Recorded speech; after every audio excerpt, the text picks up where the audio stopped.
je voulais aborder un sujet qui va piquer un petit peu dans l'ego de certains et certaines, à savoir vraiment parler de la différence entre les coachs, les thérapeutes et les influenceurs.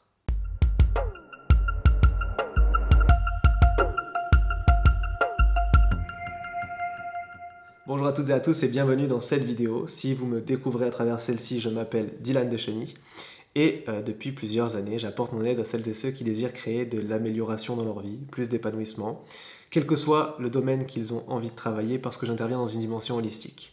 Je suis également formateur pour celles et ceux qui désirent lancer un service, une activité, dans le coaching ou en tant que thérapeute en bien-être holistique. Si jamais cela vous intéresse, je vous mets dans la description des liens qui vous permettront d'avoir un peu plus de renseignements à ce sujet. Maintenant, pour en revenir à cet objectif de vous partager mon point de vue sur le milieu du coaching, de la thérapie et celui des influenceurs, c'est qu'il y a clairement une forme d'amalgame qui s'est créée entre tous ces profils-là. Et en fait, je fais cette vidéo en réponse à différentes interventions que j'ai eu à faire, à avoir là, ces derniers mois, dernières années, par rapport à des personnes que j'ai pu former, à qui j'ai transmis des enseignements et qui, derrière tout ça, naturellement, eh bien, construisent une activité.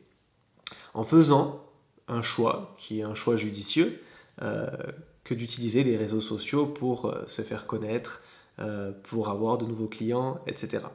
Bon, après, je parle plus spécifiquement de tout cela maintenant, avec déjà beaucoup plus de recul dans mes formations pour donner pas mal de conseils. Donc ça ne va pas forcément être le sujet de cette vidéo.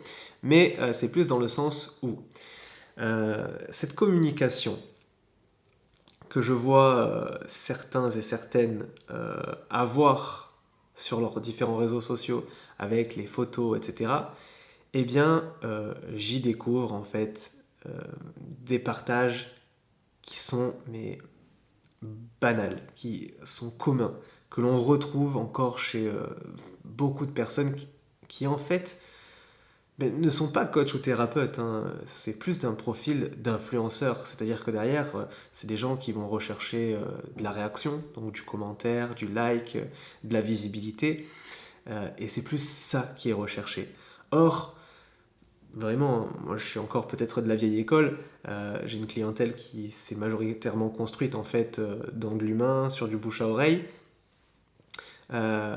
J'y vois moi plus là en fait les qualités de notre profession plus que une réussite sur des réseaux qui pour moi du coup en vue de mon utilisation et de mes besoins est un peu plus superficielle, d'accord, nécessaire, intéressante, intelligente d'une certaine manière, mais un peu plus superficielle parce que c'est pas forcément là que lorsque l'on est coach ou thérapeute nous avons réellement tout intérêt d'agir. C'est pas ce qui doit vraiment monopoliser beaucoup de notre énergie. Or, je vois vraiment dans les différentes communications que j'ai pu découvrir, beaucoup de ces erreurs-là où l'on va après tomber dans, eh bien, tout simplement, alors là je reprends encore réellement le sujet que je maîtrise le plus, donc le mien.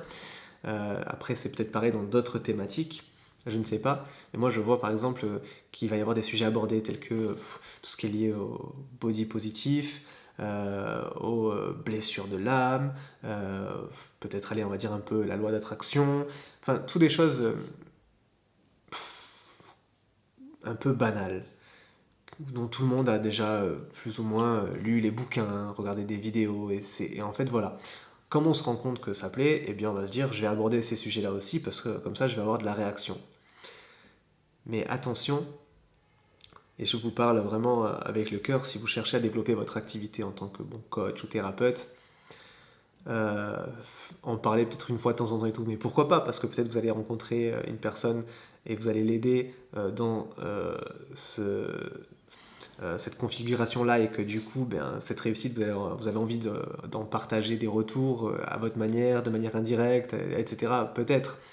Maintenant, majoritairement, parler de sujets uniquement qui plaisent parce que c'est ce qui fonctionnerait le mieux, etc., ne fait pas de vous des coachs ou des thérapeutes, mais plus des influenceurs. Parce que derrière tout ça, vous ne vendez pas forcément de service.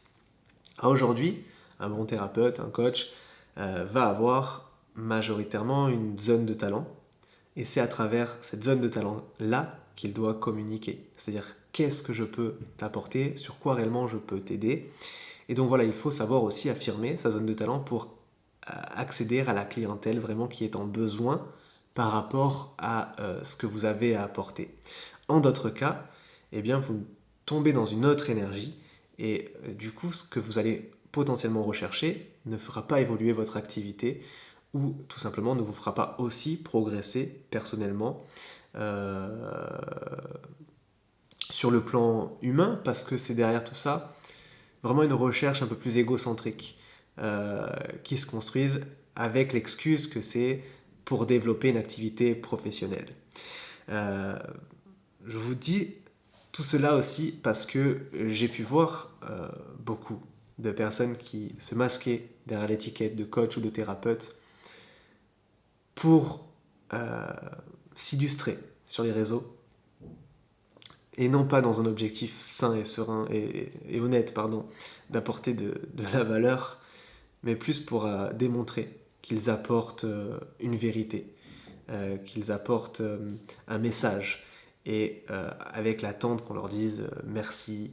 Et voilà, c'est des gens qui avaient besoin de se nourrir de ça, des merci, des réactions, des partages, et il n'y a rien derrière tout ça de réellement thérapeutique pour les autres, qui soit sain, comme je disais, parce que du coup, ça va faire quoi? Ça va faire que ça va mettre en image, et je le répète et je le répéterai dans beaucoup de vidéos, ça va mettre en image des choses théâtralisées. Et moi, je le sais personnellement parce que comme j'ai un réseau maintenant qui, depuis toutes ces années, depuis une dizaine d'années que j'ai évolué là-dedans, j'ai un réseau qui est un peu plus large. euh, je vois des personnes évoluer sur leurs réseaux sociaux et mettre en image des choses magnifiques et qui après m'envoient des messages avec qui j'ai des échanges en- dans les coulisses et qui ne vont pas bien du tout, qui ont beaucoup de choses à régler, qui ont des souffrances qui ne font que s'affirmer parce que le vrai travail n'est pas fait. D'accord? Donc voilà, il y a vraiment une différence à faire. Lorsque vous avez même vous, en tant que peut-être, alors si vous êtes vraiment dans la configuration professionnelle, voilà, être vigilant sur ce que l'on partage et dans quel objectif et motivation on fait le partage. Si vous voulez être influenceur, aucun problème. Il y a plein de choses positives à faire à travers tout ça. Par contre, si vous désirez développer une activité de coach ou de thérapeute, attention à ne pas vous brûler les ailes. Voilà. Et si vous êtes dans la configuration où vous aimez, vous avez besoin de vous nourrir en fait de contenu, que ce soit à travers des vidéos sur YouTube ou sur des posts Facebook, Instagram, etc. Voilà, maintenant peut-être que en vous sensibilisant à ça, vous allez porter un regard différent. Et c'est important de porter un regard différent parce que moi, ce qui m'a chagriné à un moment donné et qui a failli me faire carrément changer de boulot, c'est que je voyais des choses qui étaient partagées sur les réseaux de manière très théâtralisée par des personnes qui n'allaient pas bien, comme étant une vérité avec beaucoup de dureté, avec beaucoup de conviction, mais qui était en réalité non adaptée à beaucoup de personnes et c'était dit avec beaucoup de directives, d'accord? Et derrière, eh bien, on en récupère des personnes qui ne sont pas forcément solides, qui expérimentent des moments dans leur vie là, qui sont difficiles et qui sont face à des donneurs de leçons qui cherchent juste en fait à être aimés, à être reconnus et qui du coup crée chez l'autre de la culpabilité. D'accord? Donc il y a des dangers vraiment dont il faut avoir conscience. Et je pense que être conscient de ça peut nous permettre de se protéger de différentes choses. Et si on est dans la configuration plus professionnalisante, eh bien on arrive à pouvoir se dire là, ok, effectivement là, ce que je fais, c'est vraiment un peu plus dans l'objectif quand même si c'est légitime, hein, de me faire connaître, etc. Ce n'est pas à travers ça. Soyez vraiment ciblé sur un service, une valeur que vous avez à apporter. Et moi, je suis toujours pour rester quand même le plus inconditionnel possible, euh, emmener plus de la suggestion, emmener au questionnement. Et sur cette base-là, en fait, eh bien, la personne pourra définir si vous apportez suffisamment de valeur ou pas pour qu'elle veuille travailler avec vous ou pour qu'elle vous sollicite pour X ou Y raison. C'est que mon humble avis. Peut-être je me trompe et je suis OK aussi pour échanger si vous avez des avis différents du mien et qu'on puisse construire justement un message peut-être plus complet à travers tout ça. Mais voilà, moi, vraiment, ce que j'avais à vous partager sur tout ça. Si jamais ce genre de contenu vous plaise, n'hésitez pas, moi, j'ai vraiment à cœur là d'en partager le plus possible, donc je vais faire le plus de vidéos possible.